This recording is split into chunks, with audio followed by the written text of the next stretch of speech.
कहते हैं ना, मंजिल से ज़्यादा खूबसूरत होता है सफ़र, और उसे और भी खूबसूरत बनाता है कि आप किसके साथ सफ़र कर रहे हैं। और ये मेरा सफ़र स्टार्ट होता है मेरे हस्बैंड इंद्रजीत और उनके ब्रदर हिमांशु के साथ, जो इस बार चला था धर्मशाला मैक्लोडगंज की तरफ। Hello guys, welcome to my first vlog honey bunny cuddles. तो चलिए चलते हैं इस सफरनामा की ओर, जो कि स्टार्ट होता है दिलवालों की दिल्ली से।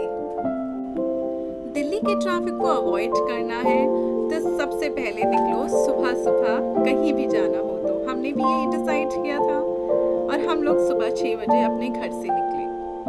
8 बजे के आसपास हमने मन्नत ढाबे पर पेट पूजा करी और उसके बाद खाते पीते हम पहुंच गए धर्मशाला। और धर्मशाला का वेदर अच्छा था, मगर सबको लगा हुआ था कि हम मैक्लोडगंज क्यों नहीं रुक जाए, तो हमारी गाड़ी चल दी मैक्लोडगंज की तरफ। लेकिन हम नादान परिंदों को कहाँ ही याद रहा था कि आज है वीकेंड और हर जगह से लोग यहाँ पे ज़रूर आएंगे। तो हम भी लग गए उस कतार में जो जाती थी मैक्लोडगंज की तरफ। 1.5 घंटा हमने ट्रैफिक के अंदर जो बिताया और जो पेशेंस लूज किया, उसने हमें मजबूर कर दिया अपनी गाड़ी मोड़ने के लिए और नीचे धर्मशाला की तरफ आने के लिए। और अब तो हमारे पेट के चूहों ने भी जवाब दे दिया था। अब रात के लगभग बज चुके थे 10:30 और भूख थी हमारी चरम सीमा पे। तो हमने धर्मशाला के अंदर कहीं जैसे तैसे करके अपनी कार रोकी, क्योंकि वहाँ के बड़े नैरो स्ट्रीट्स हैं। सो वहाँ पे हमने साइड में कार लगाई और हमने मस्त होके अपना डिनर किया, जो कि हमारा लगभग 800 रुपीज़ में 3 जनों का हो गया था। बट वहाँ लिखा हुआ था रूम्स और हम देख कर आए तो हमें पसंद नहीं आया और हमने ये सबसे बड़ी गलती कर दी, क्योंकि वहाँ पे हम फिर भूल गए कि ये वीकेंड है। हमारे जैसे ही हमने मना किया वैसे ही 4 यंगस्टर्स थे, उन्होंने वो रूम ले लिया। उसके बाद हम बाहर आए, अपना पेमेंट किया और आगे निकल गए दूसरे रूम की तलाश में। हमें विदिन 20 मिनट्स हमें दूसरा रूम मिल गया और वो अच्छा था। सो हमारा ऑलमोस्ट 2000 रुपीज़ पर डे के हिसाब से 3 जनों के लिए हमने एक रूम बुक कर दिया। अब हम गए और हमें सिर्फ और सिर्फ वो बेड दिखा और हमने अपने बैग साइड में डाले और अपने एयरक्राफ्ट की लैंडिंग करा दी उस बेड पे। अब हमने मॉर्निंग में उठने के बाद रूम में बैठ के यही प्लान किया कि आज तो हम ज़रूर मैक्लोडगंज रुकेंगे, क्योंकि ये मानसून का महीना था और हम नॉर्मल क्लोथ्स कैरी कर रहे थे और हमें ज़रा सा भी आइडिया नहीं था कि यहाँ पे रेनफॉल हो सकती है। जैसे ही खिड़की के बाहर देखा तो जाना कि यहाँ पे तो हेवी रेनफॉल हो रही है।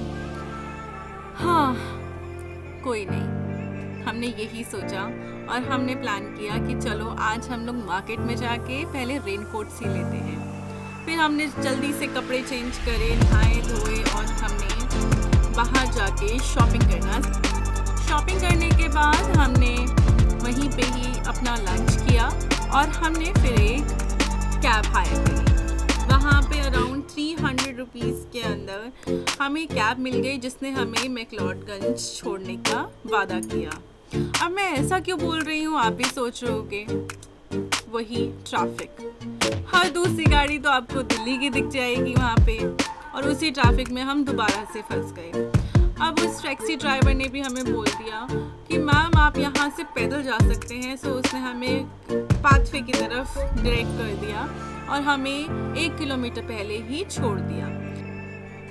और अब हम पहुँचे थे नामग्याल मोनेस्ट्री, जो कि मैक्लोडगंज की सबसे फेमस मोनेस्ट्री है। वहाँ पे हमने बुद्धिज़्म का बहुत ही प्यारा रूप देखा और हमने वहाँ पे बहुत सारी मस्ती भी करी। और मस्ती करते करते, वीडियोस बनाते बनाते, बूमरहैंग्स बनाते बनाते वक्त कैसे बीता पता ही नहीं चला और हमें लग गई भूख। हमारे पेट के चूहों ने फिर से हड़ताल कर दी और अब हमारे पैर चल दिए मैक्लोडगंज की मार्केट की तरफ। ढूंढने ही कुछ अच्छा सा खाना। बहुत ही घूमने फिरने के बाद हमें एक बहुत ही ब्यूटीफुल सा प्लेस मिला बैठने के लिए और खाना भी बहुत ही लजीज था। और इस रेस्टोरेंट में हमने कम से कम 2-3 घंटे बिताए और कब हमारे रेनकोट्स भी सूख गए पता ही नहीं चला। रेस्टोरेंट से निकलने के बाद देखा फिर से इतनी तेज़ बारिश हो रही थी। अब हम बाहर निकले और सब की तरह हम भी बारिश का लुत्फ उठाने लगे, जो कि हमारे पास रेनकोट थे और हम एक दूसरे के साथ खूब मस्ती करी। मस्ती करते करते भूख भी लगी थी तो हमने थोड़ा सा स्ट्रीट फूड भी खाया और उसके साथ हम अपने नीचे की ओर अपने होटल की तरफ निकल पड़े। और ये मस्ती करते करते हम होटल की तरफ पैदल ही बढ़ते और वो इतना एग्जॉस्टिंग हो गया कि हम होटल में आए, फिर से एयरक्राफ्ट बने और अपने बेड्स पे लैंड। लेकिन आज का दिन हमारा मस्ती भरा था तो हम इतने भी एग्जॉस्ट नहीं हुए कि हम बातें ना करें। अब 3 बंदे मिले हैं तो बातें तो होंगी ही, तो बस वही बातों का सिलसिला चलता रहा और कब नींद आ गई पता ही नहीं चला। और अब नेक्स्ट डे चाय की चुस्कियों के साथ यही डिसाइड हुआ कि अब हम धर्मकोट और मैक्लोडगंज की तरफ दोबारा निकलेंगे। मगर फिर से बाहर देखने के बाद ऐसा ही लगा कि आज भी ये प्लान चौपट होने वाला है। तो अब हम तीनों ने एक दूसरे की शक्लें देखी और तीनों ने अंदाज़ा लगा लिया कि अब किसी का मन नहीं है उस बारिश में दोबारा से जाने का, क्योंकि कोई फ़ायदा ही नहीं है अब जाने का। अब हमने सोचा कि अब हम क्या कर सकते हैं।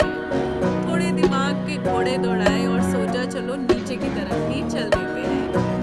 अब हम जब नीचे की तरफ चल दिए, अब नीचे उतरते हुए हमने डिसाइड किया कि हम सबसे पहले वॉर मेमोरियल जाएंगे, जो कि धर्मशाला में ही स्थित है। वहाँ पे जाके हमें पूरी 15 अगस्त की वाइब्स आ रही थी, जो कि आसपास ही था हमारे टूर। और वहाँ जाके हमने बहुत एंजॉय किया, बहुत सारी पिक्चर्स हमने क्लिक कराई। वो वहाँ की वादियाँ, वन शुड विजिट देयर। बहुत ही सुंदर, बहुत ही ग्रीनरी और मॉनसून के अंदर तो ओहो जाना तो बनता ही है। यहाँ से जाने का तो मन नहीं कर रहा था क्योंकि यहाँ की वादियाँ ही आपको नहीं छोड़ेंगी, मगर हमें अब आगे बढ़ना था और आगे बढ़ के हम इंडिया के हाईएस्ट इंटरनेशनल क्रिकेट स्टेडियम की तरफ पहुँच गए। वहाँ का नज़ारा कुछ खास नहीं था क्योंकि वहाँ का ग्राउंड पूरा खुदा हुआ था और वो हम लोगों को एक्सपेक्टेड नहीं था और वहाँ पे बारिश भी शुरू हो गई। पर जैसे तैसे करके हम स्टेडियम के अंदर चले गए और हमें वहाँ से अच्छा बाहर का व्यू देखने को मिला। अब मॉनसून था तो खुदी हुई ज़मीन देख के ज़्यादा हमारे को मज़ा तो नहीं आया, तो हमने जल्दी से 2-4 पिक्चर्स क्लिक करी और हम आगे बढ़े। और अब मैं आपको सुनाती हूँ एक बहुत ही अनोखी कहानी।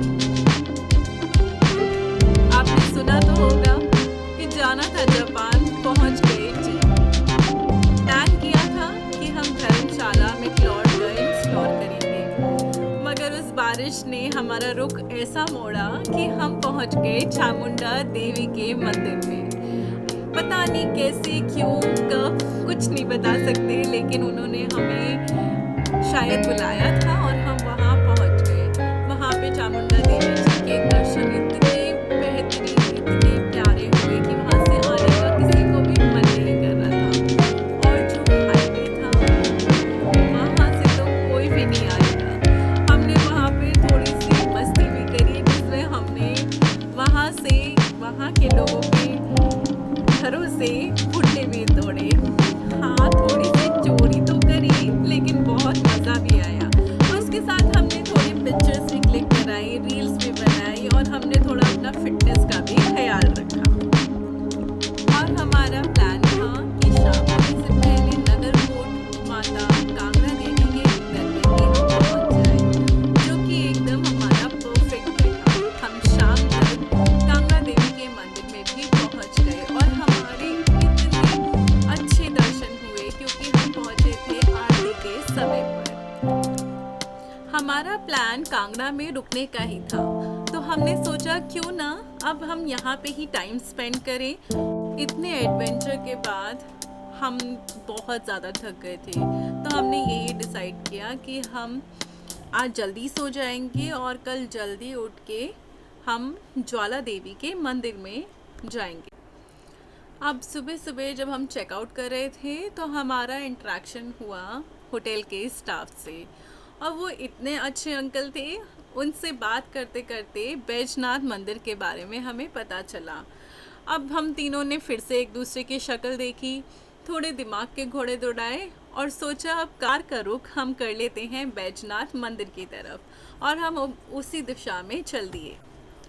बैजनाथ मंदिर का रुख करने के बाद हमें ये रियलाइज़ हुआ कि इतना सुंदर दृश्य हम शायद मिस कर देते अगर हमें वो अंकल नहीं बताते। तो बैजनाथ मंदिर जाना वन ऑफ द ड्रीम हो गया था, क्योंकि वो बहुत ही दूर पड़ा था, 50 किलोमीटर्स। बट हम जैसे तैसे करके भजन गाते गाते पहुंच ही गए, और वहाँ का मंदिर इतना पुराना, एंशिएंट, बहुत ही मज़ा आया हमें वहाँ पे। और वो मंदिर इतनी ग्रीनरी के बीच में था कि वहाँ पे जाना हर किसी का बनता ज़रूर है। वहाँ पे हमने बहुत सारी रील्स बनाई, पिक्चर्स क्लिक करी, और वहाँ से थोड़ी ही दूर नीचे जाके खीर गंगा भी बहती है। खीर गंगा एक नदी का नाम है। तो वहाँ तो मैं गई नहीं, बट मेरे हस्बैंड और हिमांशु ज़रूर गए थे। वहाँ पे टाइम स्पेंड करने के बाद हमें लगभग 3 बज गए थे। हमने वहीं पे लंच किया और अब हम ज्वाला जी की तरफ चल दिए। वहाँ पहुँचते पहुँचते हमें अराउंड 7 o'clock हो गए थे। यहाँ पहुँचने के बाद तो दृश्य ही इतना अद्भुत था कि हमें वापस आने का मन ही नहीं कर रहा था। मेरा ज्वाला जी का ये पहली बार विज़िट था, तो मैं बहुत ज़्यादा एक्साइटेड थी ये देखने के लिए कि बिना तेल घी के एक ज्वाला कैसे जल सकती है। ये नज़ारा देख के तो मैं खुद सरप्राइज़ हो गई। उस समय मुझे कुछ याद नहीं आया, बस अपना सर झुकाया और माँ से मन्नतें मांगने लगी। अब वहाँ पे हमारे इतने अच्छे दर्शन हो गए कि अब हमारे को और मैयाओं के पास जाने का बहुत मन कर रहा था। ज्वाला जी के दर्शन के बाद अब हम निकल पड़े चिंतपूर्णी मैया के दर्शन के लिए। लेट तो हो ही चुके थे और भूख भी बहुत लग रही थी। अब हम थोड़ा नीचे उतर के आए और हमने होटल ढूंढा। खाना खाने के बाद हम सबने डिसाइड किया कि हम सुबह सुबह चिंतपूर्णी मैया के दर्शन करके अपनी जर्नी को एंड करने के लिए दिल्ली की तरफ निकल जाएंगे। नेक्स्ट डे हम अराउंड 4:30 उठ गए, 5:30 बजे तक उनके दर पर पहुंच गए। वहाँ पे हमारे एक प्यारा अनुभव रहा कि मैं आपको से बयान नहीं कर सकती। दर्शन के बाद हमने वहाँ पे थोड़ा सा टाइम स्पेंड किया। अराउंड 7:30 तक हम मंदिर से बाहर निकल के आए, चेकआउट किया और हम नीचे दिल्ली की तरफ निकल गए। हम लगभग 10:30-11 बजे तक पंजाब के आनंदपुर साहिब पहुंच गए थे। वहाँ के फेमस गुरुद्वारा तख्त श्री केसगढ़ साहिब गुरुद्वारा, जो कि बहुत ही फेमस है। हमने सोचा क्यों ना हम यहाँ पे भी विज़िट करें, और यहाँ विज़िट करके हमारे को इतनी शांति मिली, और शांति के साथ साथ लंगर भी, जो कि बहुत ही टेस्टी था। अब ये प्रसाद ग्रहण करके हम चल दिए दिल्ली की तरफ, और हम बीच में खाते पीते और कुछ रेस्टोरेंट पे रुकते रुकाते हम दिल्ली लगभग 5 बजे तक पहुंच गए। और ये था हमारा छोटा सा सफ़र, जो मैक्लोडगंज न होके हमें देवी देवताओं के दर तक ले गया। तो चलिए अब फटाफट से हम बता देते हैं कि हमारा कितना खर्चा हुआ।